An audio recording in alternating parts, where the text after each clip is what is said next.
মৃত্যুর পরে কবরে কয়টি প্রশ্ন করবে? তিনটে প্রশ্ন করবে, মান বাপুকা, মান জিনুকা, মান নাবিয়কা।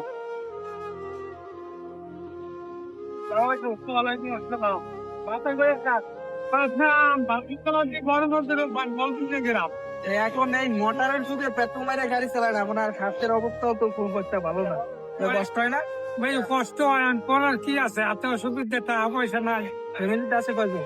ফ্যামিলিতে 4 জন, বাপ মা আলাদা থাকে। আজকে কত টাকা পাইছে? আজকে 250 টাকার মতো।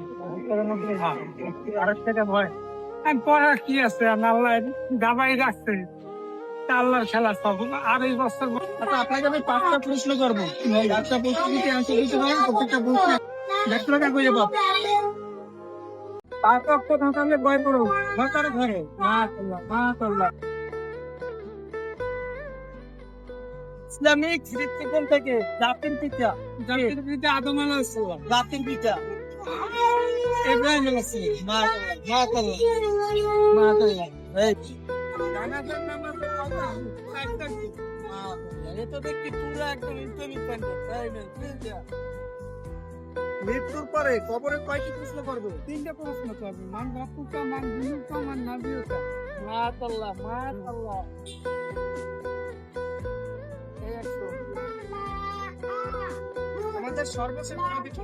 মহানবী রাসূলুল্লাহ সাল্লাল্লাহু আলাইহি ওয়াসাল্লাম। তাতে তো নামাজ পড়ে? ইনশাআল্লাহ।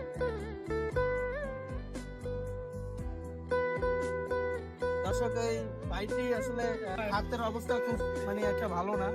তো আপনি খুশি? ইনশাআল্লাহ, আল্লাহর নিয়ামত। তা দোয়া করবেন আমাদের জন্য। ইনশাআল্লাহ। ভিডিওটি যেখান থেকে দেখছেন ভিডিওটি শেয়ার করে দেবেন এবং এভাবে আমাদের মানবিক কাজ করার জন্য আরো উৎসাহিত করবেন।